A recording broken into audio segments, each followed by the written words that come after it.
Welcome back to another session of Speak Your Mind. I hope that everyone is well settled in and ready to engage in constructive conversation. So if you're not tuned in, or if you know of someone who's not tuned in, call them up, let them know that Speak Your Mind show is on. Hopefully, as usual, every weekend, we hope to have a stimulating show. We want to hear you, we want to hear from you, we want to hear what you have to say tonight. So we're going to jump right into it. Tonight is an open show. I don't have any guests in the studio tonight, and I didn't want to bring any anyway, because I wanted to give folks a chance to call in and tell us what's happening. Of course, if you look at the newspaper, you turn on the news every week, every day, there's something new happening in the BVI. And of course, the most important thing right now is the economy, employments, and things like that. So I hope to touch some of that tonight. We're going to jump right into it. So call who you need to call and let them know that the Speak Your Mind show is on. I'm here right now. Hopefully my co-host will be here pretty soon, and together we'll be able to engage you guys on the Speak Your Mind show.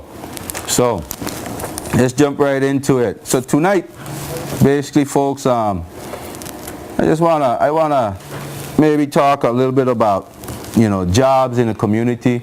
How do you feel? Are you comfortable with your job situation?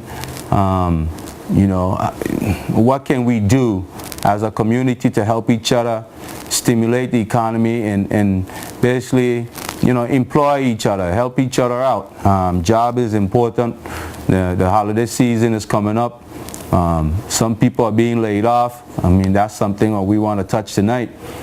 Is it right for what's happening right now with the amount of layoffs that we hear about in the paper? We haven't been able to substantiate any of that yet, but the rumors are, there are several employers right now contemplating laying folks off, and some have already did that.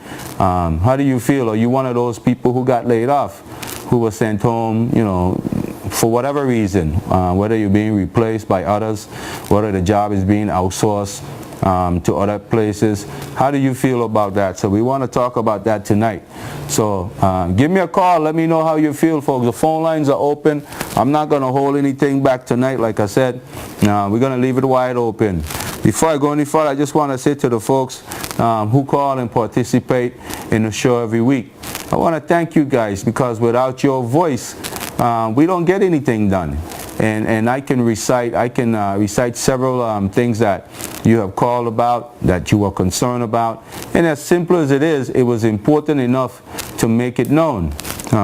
Just last week we had folks calling about, some of the areas in Road Town where it was really dangerous with the traffic. We had trees on the corner that were hampering people's vision from seeing traffic coming and going. So I wanted to report tonight and let you know that, the tree, for those of you that had the problem with the tree right there by Banco Popular, it has been trimmed. And you can actually see now. You can come right to the curve and see what's happening, what's coming up the road, so you don't have to come out into traffic anymore blindly. So the power of the community. Of course, there was other things that we can look at. Someone this week just told me that, West End, we got to congratulate our Public Works Department, Jeffrey Skelton, and what's his name, Skelly, for doing a good job putting the reflectors down in West End.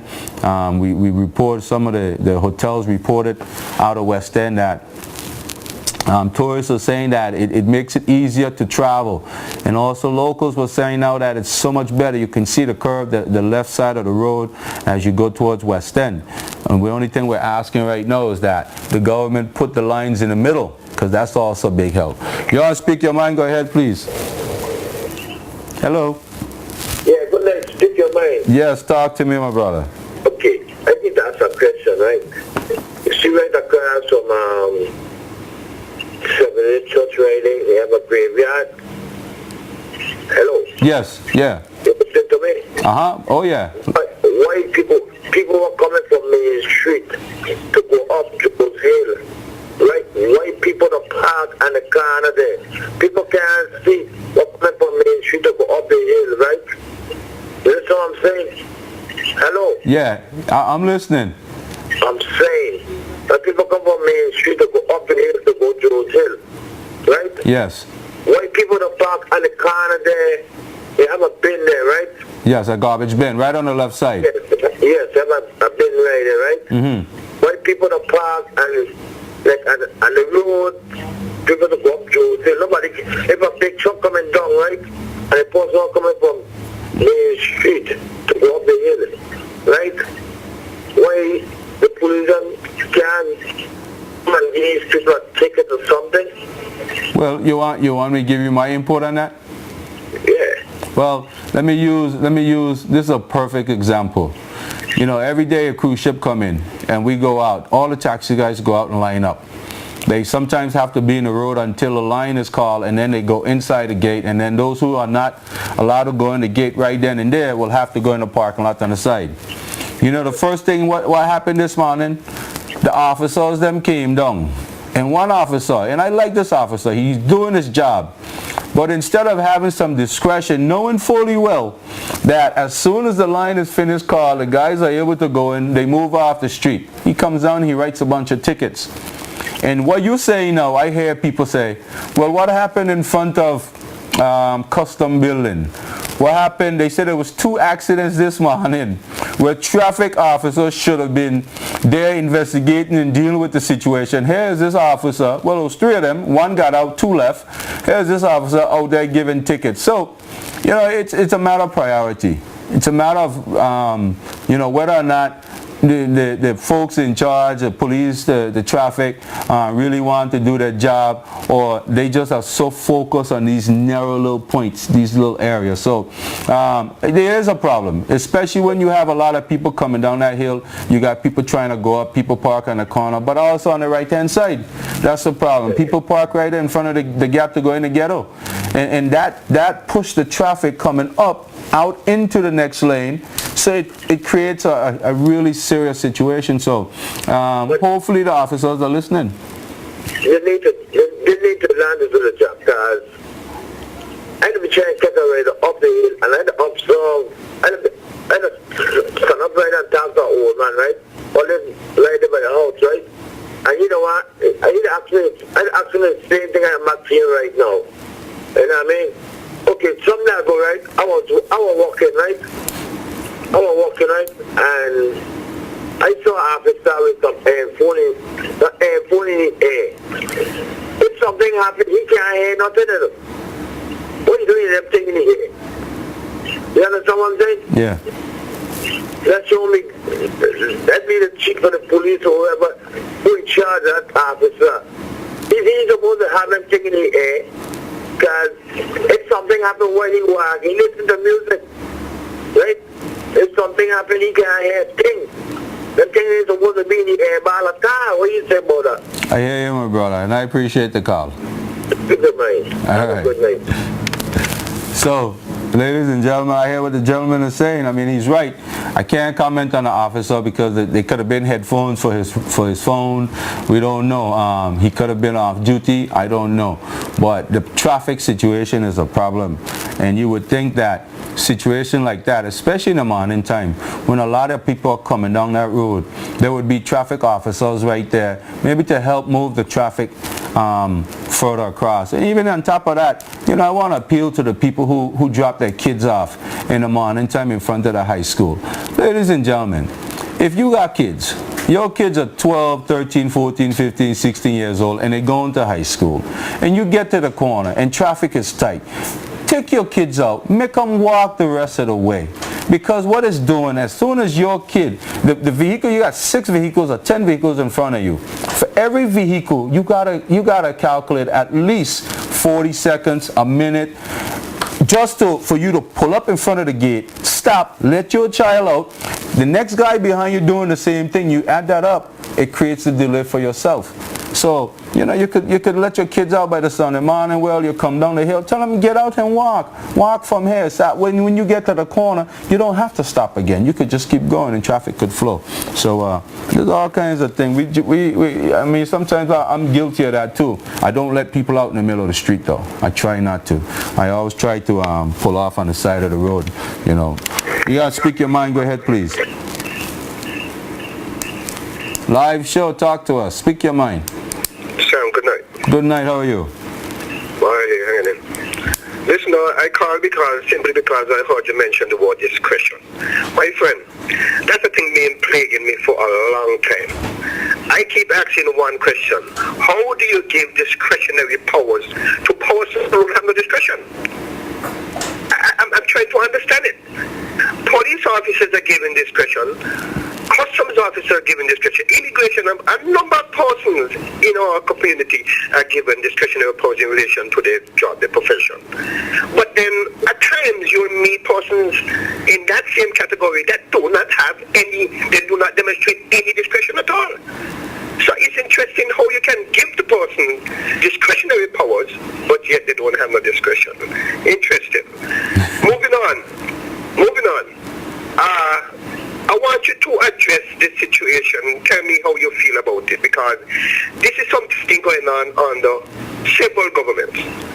And we have a tendency to say, man, all these governments are the same thing. And true, it's not about the government per se. It's not about the ministers.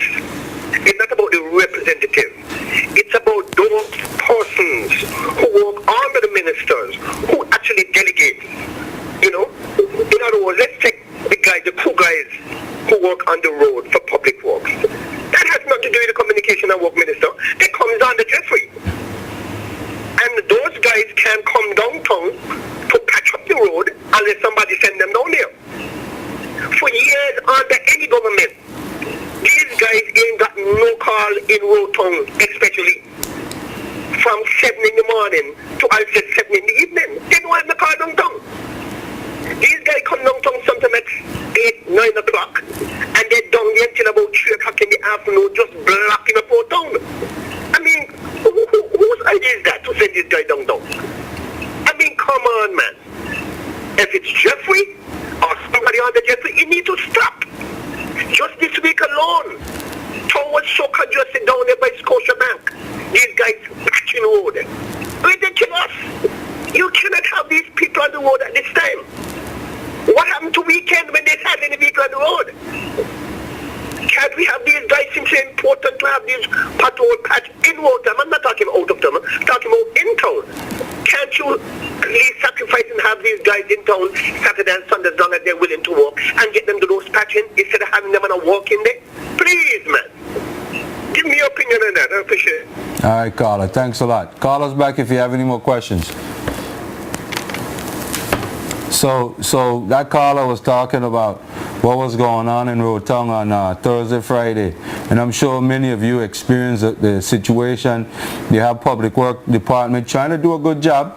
They're trying to clean the road, patch the road. You know, of course we have a lot of potholes, and every time they fill a pothole, you put a little bump. So not only do we now have potholes, trying to fix those, we have bumps. But, you know, Carl, I hear exactly what you're saying. I'm going to get to that in a minute. Let me get to the phone, because it is an open forum tonight. Speak your mind. Go ahead, please. Hey, speak your mind. Yes, sir. What a man was just talking about, right? Uh-huh. I don't work department of public works, right? And what a man speaking about, right? They have people doing cars and they have holes in the ground, right? So if the guy don't come clean it, now we're talking about doing it on the weekend, right? But the people who over you, whoever, who over me, they ain't pay no overtime money. So I expect them, the people to work on the weekend. You understand what I'm saying? Mm-hmm. They ain't paying no money to work on the weekend. So your hands are tied? Huh? Your hands are tied then? Yeah, so I have to do my job during the week. Right or wrong? Right. I mean, blocking, I mean, when you're doing this thing, right, they need to put it in the air to say, okay, this road we block out just for a couple of hours so people can do the work. But they don't do that. You know what I mean? So they're supposed to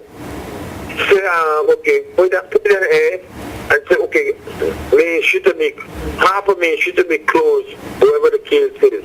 You understand what I'm saying? Yeah. But if the government ain't paying no overtime, how the people gonna work on the weekend? So let me ask you a question. Let me ask you a question, since you're the guy who works in the department. How do you address, though, the situation where traffic is tight? Who makes the decision that let's go on the road there in front of Bobby's between 10 a.m. and 11 a.m. when traffic is so tight on a Thursday afternoon? Who makes that decision? I think that's what the caller is saying. When and how do you decide what road to do based on alleviating traffic, based on alleviating the congestion, and having consideration for the motoring public? Who makes that decision? It's not the boss. I don't think what the boss will do. You ain't the boss. So it ain't you, the boss. I ain't the boss. So you understand where the caller's coming from, though, right? Yeah, That's the frustration. That's the frustration. Well, I appreciate you clearing that up for us, because I was going to say something, you probably would have been mad at me. No, I ain't mad when you could say what you want. That's just speak your mind. I'm not going to say what I want. I'm going to say what I think to be truth. But I appreciate your candidacy, though. All right, thanks. Have a good night. Yeah, man. Call us back if you have any more concerns. Yeah, listen to you all now. All right, my brother. Speak your mind. All right, thanks. So, ladies and gentlemen, so there we go. I mean, I want to hear from the rest of the people. That caller called, and I understand what he's saying. It is frustrating. And you know what's even more frustrating? Is that the guys who do the work, and I think they're doing a fairly good job. Public work, don't listen to me and say that I say you're not doing a good job. You're doing a good job. But here's the problem.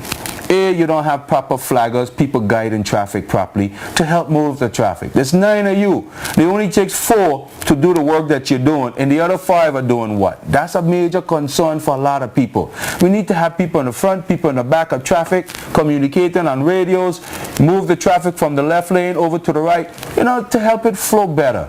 You put the buoy, what do you call those things to mark, the markers?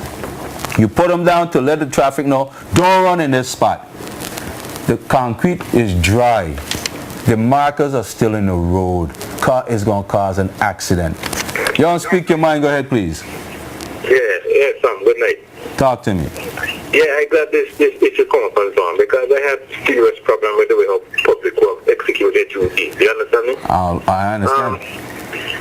Right in front opposite church, I driving down the road, and I see this big green truck parked on the sidewalk. I'm driving as normal. I mean, I thought the truck was just on the side. Then I see a basket pull out in front of me from behind the truck. They don't have no cones or anything, no sign to say, well, road, they're doing some little road work or something. And I asked the guy who's driving the taxi, I said, big man, you're idiot or something, you just pull out in the road. You ain't see me working. You ain't see me working. So I said, but what is signs? What is signs to say, well, so long or something, or what's going on ahead? What happened? What's going on? That ain't my problem, boss. That ain't my problem. And he rule, you know what I mean? Mm-hmm. And these are the kind of attitude these guys are on the road, and they don't have no regard for the driving public, you know what I mean? And somebody needs to seriously sit down within this department and so on, and guys lay out how these guys should function on the road. Because, I mean, you're cleaning on the road, that's good, but at least let this motoring public see that you're working. Put up the signs, you understand me? Definitely. And I agree with this caller with the time of the day that these guys choose to go and do certain things. You understand me? That's a problem. They need proper structure and management. I agree with caller 120%. Well, thank you. That's what the show is all about. So I'm just going to add a little bit to that. The guys who do the solid waste or public work, I'm not sure who they work on. I think it's solid waste though, who cut the grass and so forth. Just this week I saw those guys out there, doing their job, trying to keep the place clean. We respect that. But that caller just said something. There's nobody wanting traffic, that there are people around the corner. Sometimes they are now, to be fair. Sometimes you have signs, but I think there should be a flagger. Somebody with a flag, a red flag in his hand, slowing traffic down, warning traffic. And then you got guys out there just lawlessly, carelessly, got their back turned to traffic, and there's no proper guidance for traffic. It is bad. It is bad. Whoever in charge of solid waste, you need to do something about that. You need proper people to deal with your manpower. Otherwise, somebody's going to get hurt. Go ahead, speak your mind. Go ahead, please. Hello? Hi, talk to me. Hi, good evening. Hi, good evening to you. I'm sorry to change the subject, but I have a question for you because I'm curious. No problem. That's what this show is all about. I know that. The new Crafts Alive Center that's being built, Uh-huh. was that originally built to facilitate getting rid of the tent city by the cruise shop? That's the concept. Okay, so now that it's being built, I was very surprised to see that the tent city is still there.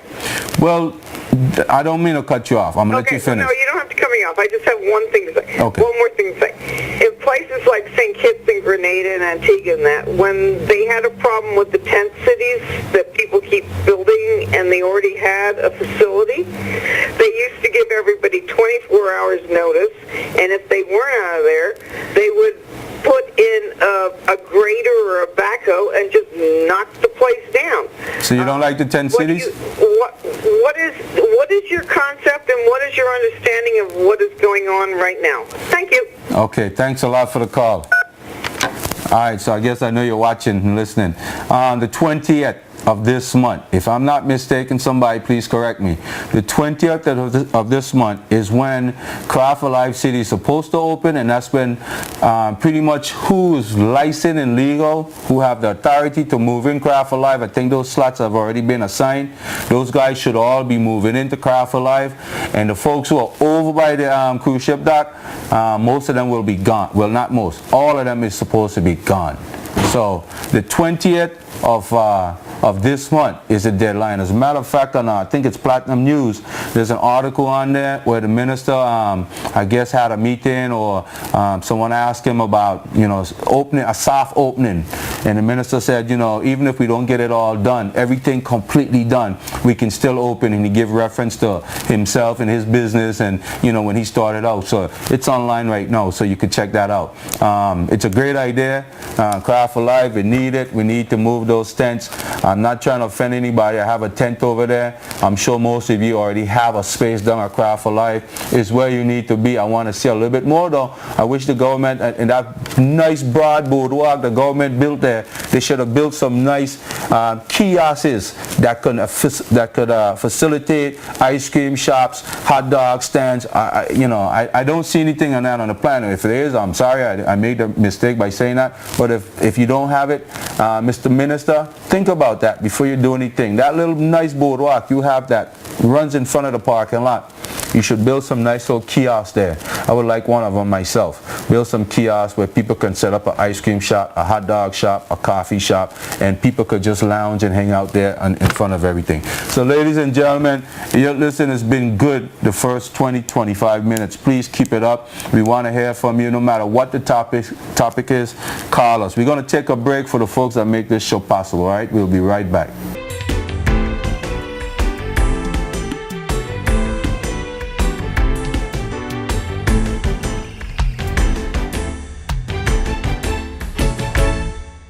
Yo, you ain't checking for me no more, man. What going on? Girl, you're right, man. Things rough right now and ain't getting no better. I gotta cut back how things so expensive. Wait, you ain't hear Digicel giving away some serious credit? With Digicel, when you top up by $15, you will get $100 free credit. I mean, that's 100 anytime Digicel minutes, free chat all weekend long to your Digicel friends, and unlimited text to any network. Wow! Now with Digicel, I can save and we can party some more. Party Rock is in the house tonight. Your credit lasts longer with Digicel. Now that's something worth partying about. Everybody just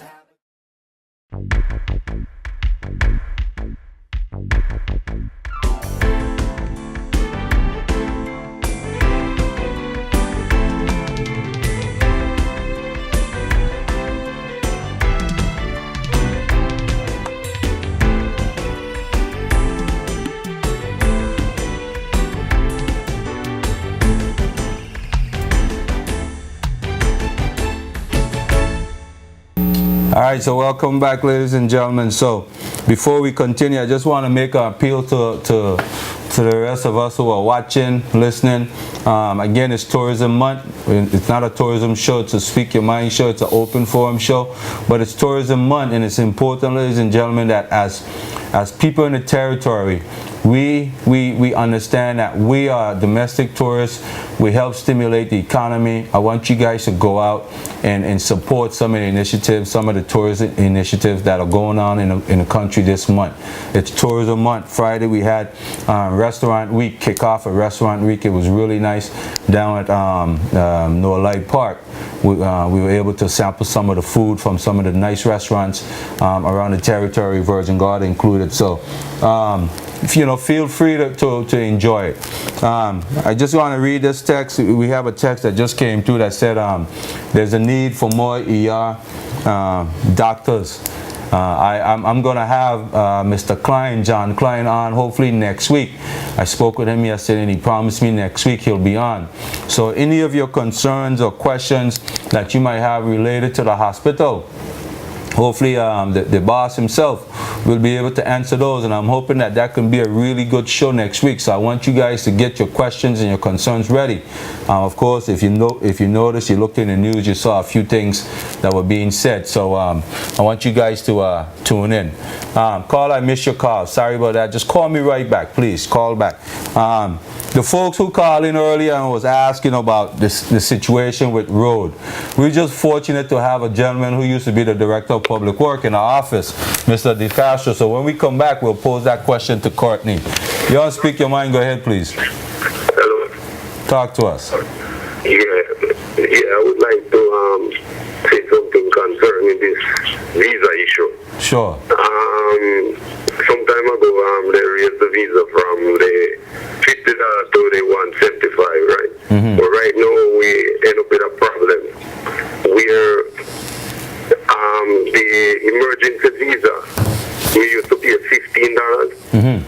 and now they raised it up to $100. And them will tell you now, if you get the emergency visa out, you only last for a month, and when you come back, you have to still apply again for the regular one, which is $175. And there is another issue again, which when we first thought about the visa, they told me that if you have a visa, or you don't have a visa, you don't have to apply for it as long as it's in the island. But if you live in the island, it's a must that you have a visa to return. Now them trying to tell us that if you don't go for the visa, when you're ready for a visa, you have to pay the back bill, the money, the amount of time that you didn't pay, or the amount of time that you didn't come for the visa, you have to pay for it before you can get a next one. I think somebody need to check all these things, but it seems like people just get up and just do what they want to do and just show down on people as they like, and nobody said, no, we need somebody to represent us. Because a lot of things that is going on, and nobody, we don't hear no minister, nobody say anything, and we are all God people. I mean, you can't just allow Pharaoh to take in charge of the children of Israel and do them as they feel like, man. God is not sleeping. God is looking all about, watching all about us. But I need to take a stand and look through these things. There's a young lady that have a baby here. She born here. She took it to Jamaica. Upon his return, she have to ask for a letter from the immigration. After get the letter, the child was in the island. When she go to get a visa, they told her that the child that is born here have to get a visa also. Then when she started to pull up the farm recommend nationality. She put Taratola. The DVI. The lady said, me said, you want the visa, you have to put the child born at Jamaica. The child wasn't born at Jamaica. And just because she want the visa to travel her child, she have to pull out the form that the child born at Jamaica. And the child born here in the DVI. Man, that them thing is cruel, man. Somebody need to look through it. All right, God bless you. Yeah, man, appreciate the call. Yeah. Thanks for that call. So that is a burning issue that we really need to pay some attention to. I agree. I know of some similar situations that don't resonate good with me, because as the brother said, we are God's children, And to be just treating people in an inhumane way, to me, is not really. We have to have a conversation with this British Nationality Act at one point or another. And I think it's better to talk about it now rather than wait. You wanted to ask me something about the road situation. A lot of callers calling the situation with, we got another call. get to the phone real quick. You want to speak your mind? Go ahead, please. Good evening, how are you? Hi, how are you? How are you? I'm good. I'm fine as well. How are you doing? I'm fine. I just have one suggestion. Good. People complaining about the road in Tatola, with the workers them cleaning and patching and whatnot. Can they suggest that, okay, instead of doing it during the rush hour time, do it in the afternoon, like from after 6 when the traffic is not so busy? That's a good suggestion, although it will require higher safety. They will have to have proper lighting, and they'll also have to have proper signs to alert people that they're working in the night. But that's well, what they got to do, put it on the radio, put it on the TV that certain part of the road is closed. From such time until such time, so that the men can get to their work, and then it won't be a humble with other traffic during the day. That's an excellent suggestion. They could do a public relations thing where they put it on the radio for a whole month, telling people that they're going to be walking in a particular area. That's a good idea. It's a very good idea. I hope somebody listening to you and me take it seriously. Yes, because look at in the States, like when they have some part of the road to do. They don't do it in the day, so like when the traffic is busy, they do it in the night. So they could say, well, okay, they're working from 6 to 10 or 6 to 12. They do what they have to do. So in the morning when the traffic is busy, everybody gets to go where they have to go. Excellent. When we were doing work on the airport here, they worked during the night, and then at 7 o'clock in the morning, they had to reopen the airport again. So this is nothing new to here. They've done it here before. It's just a matter of, doing it again, I suppose. Yes, instead of some of the workers coming from 7 o'clock, they come in whether from 5 o'clock or 6 o'clock and get what they have to get done. Now you're really touching on a subject that I'm in agreement with. I think we should stagger the work hours for the government employees. We have a lot of government employees, and they all come into Road Town to go to the central administration building for 8:30 in the morning. It causes a lot of congestion. If we had a staggered work hour where some people come in at 7, some come in at 8, some come in at 9, it would make a big difference. It's a lot different, especially with the road. Yes, we only have one road. Well, they do different routines. Yeah. But then you have to break traffic, so they have to really walk around it. Yeah, well, thanks a lot for your suggestion. Okay, good night. Okay, good night. Courtney, that's the question. Who would make the decision on that? Who makes the call? Who would make it? Would have Who's to be in charge? the Minister of Communication and Works, which all that stuff falls under him. Traffic, road, public works, all those things fall under him. And where the road cleaning though falls under the solid waste department. And it's a matter of government departments coordinating what they're doing with each other. You want to speak your mind? Go ahead, please.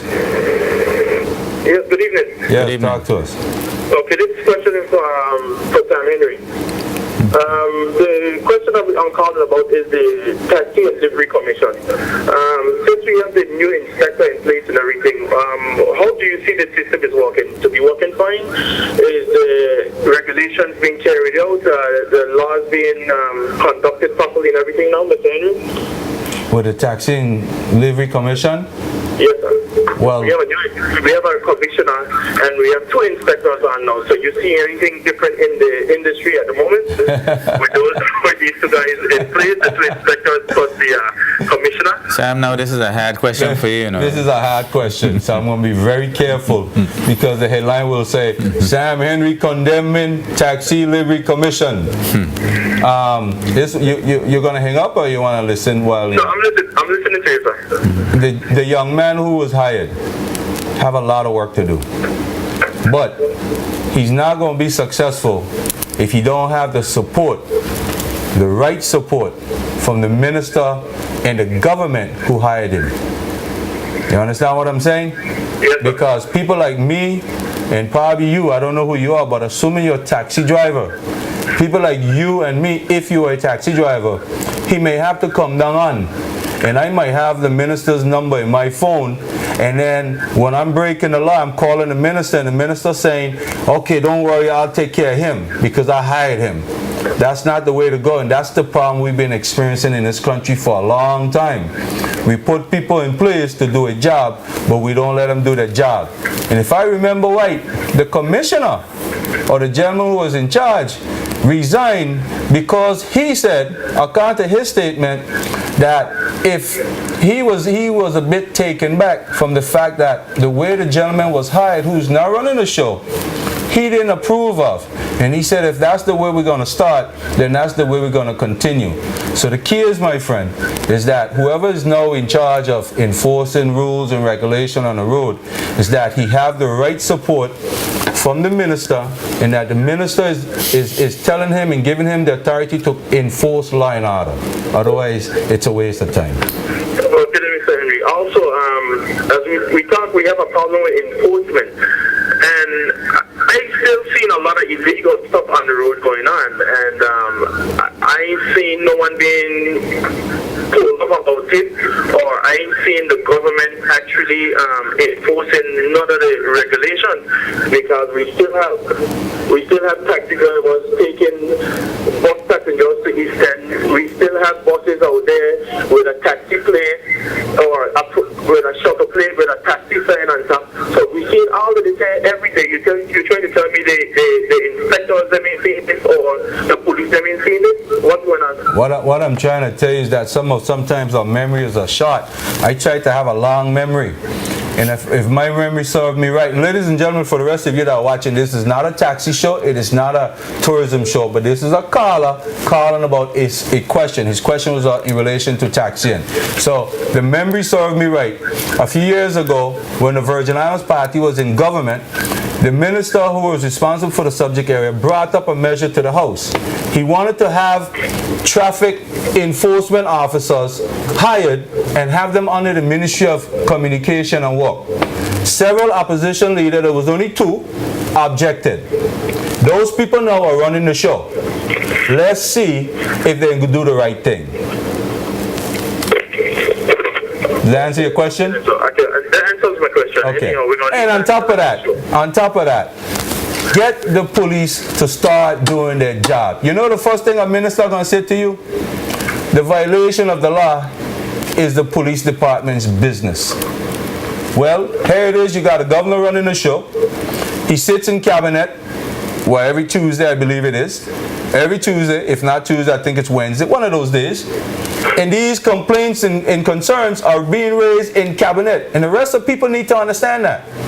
Just take, for example, just recently they talked about government, the Ministry of Communication, going to be addressing, maybe putting in a new bus stop right by the Ward building to help alleviate the problems that people are having with other people stopping right there in front of the Ward building to pick folks up, including taxi drivers who are busing but driving a taxi plate. Do you believe, as a caller, a viewer, you believe that's going to help the problem to move people from in front of there, to avoid other people stopping, when we fully well know that even if you put a bus stop after that section, right by the Ward building, 90% of those people will still stand in front of the Ward building, hoping to catch a ride before they get forced to go catch a bus.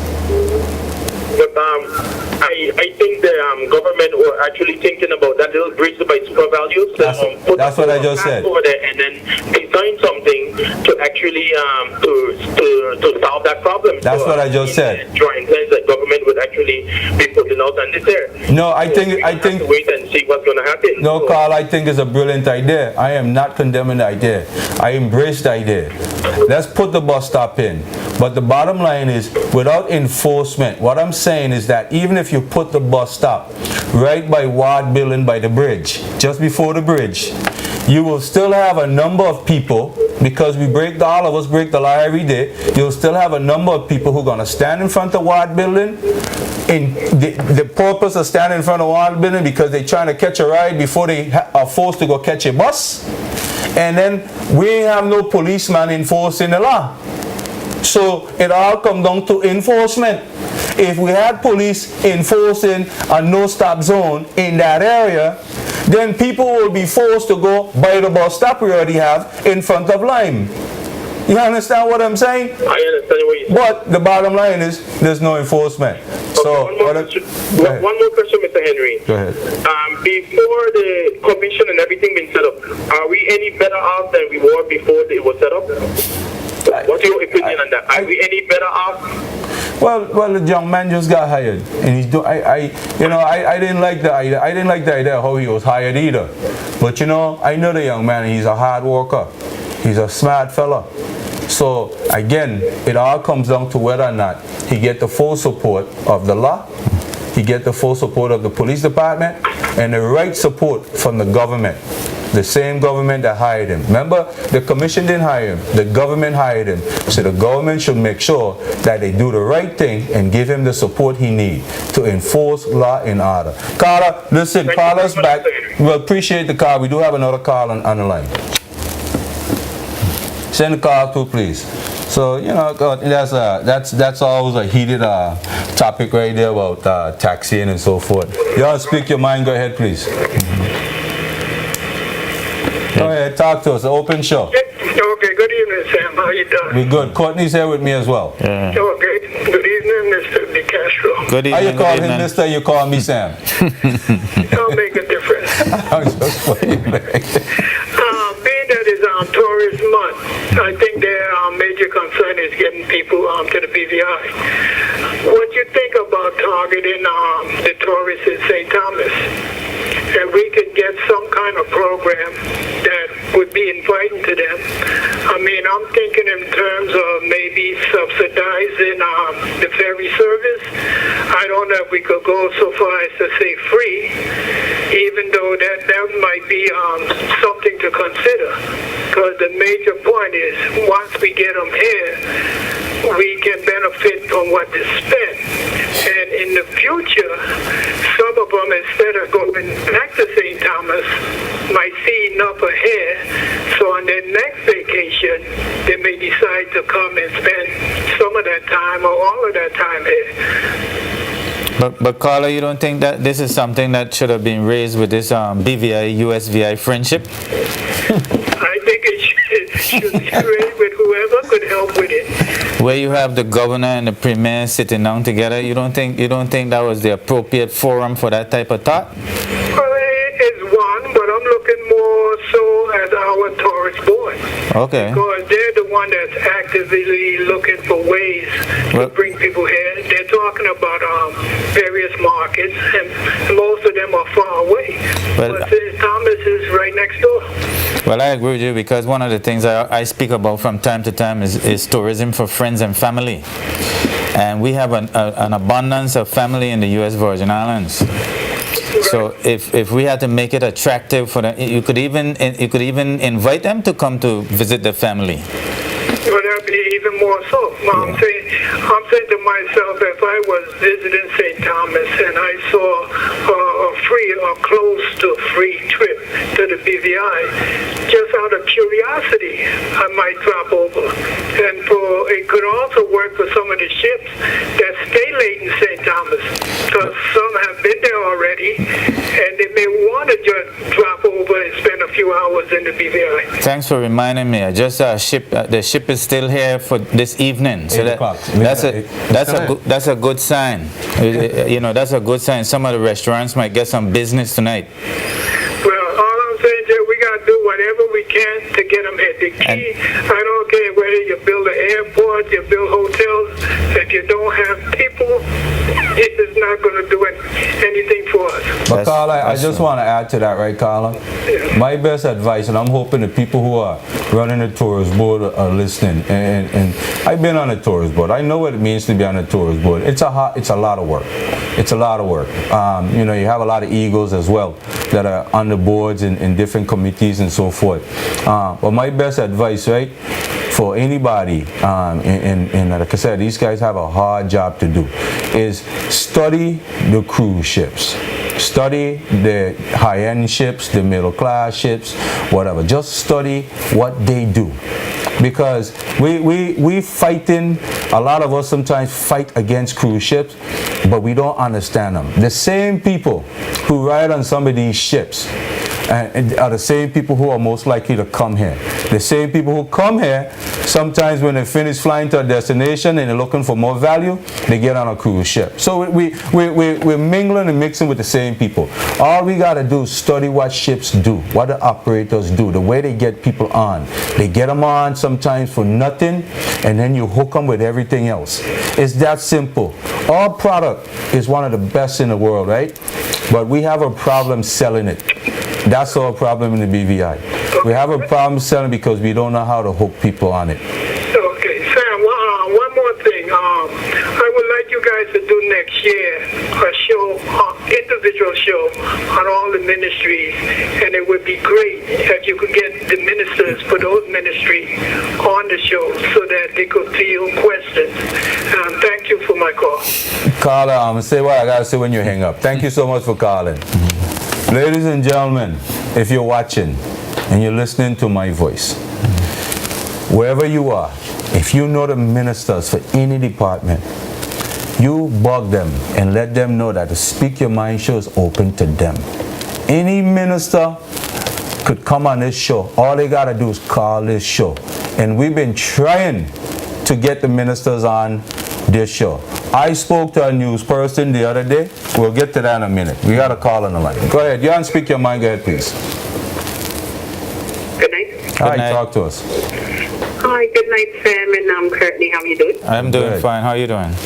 I'm doing great. Okay. Okay, I have a problem, a concern, an issue with Water and Sewage Department on Virgin Gorda. These guys are sending... hold on a second. Okay. I bet this is the same bill story.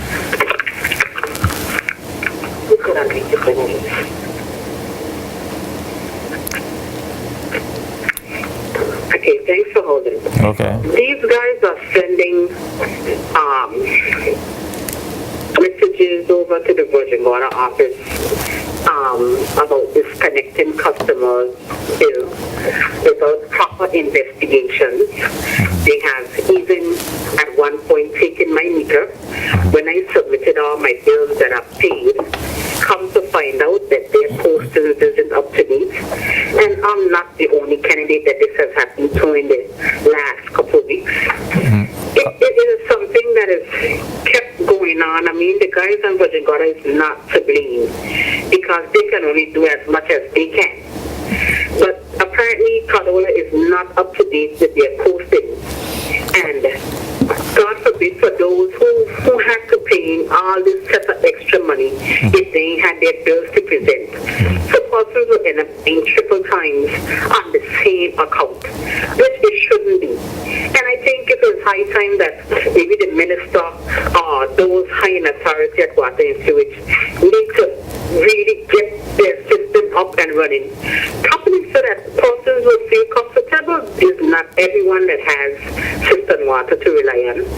And I mean, things are just haywire with Water and Sewage and Virgin Gorda, and it needs to be fixed.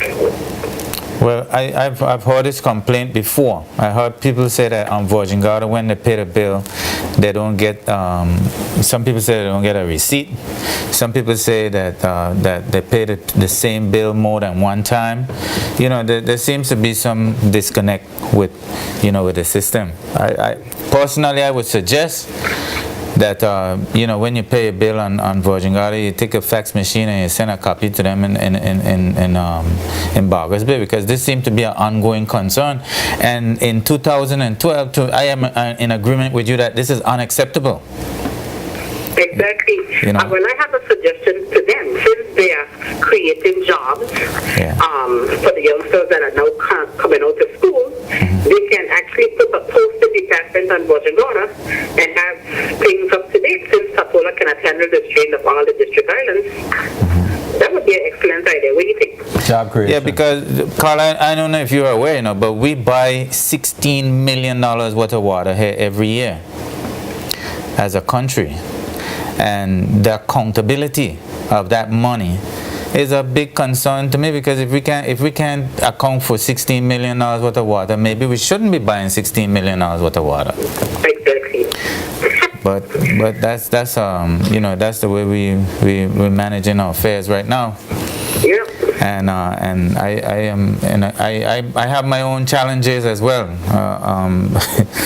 with the same situation. So I would suggest to you that try and be proactive about it, because it doesn't seem like the situation is going to change anytime soon. Try and be proactive about it. Help them to help you. I'm suggesting, like what you say you did, keep all your bills and send them to them if you have to. Right. Okay, thank you guys. All right, thanks. Thanks for the call. Sam, at this time we're going to have to take a break for these people that make the show possible, the people that do the advertising. So we're going to take a break and we're going to be right back.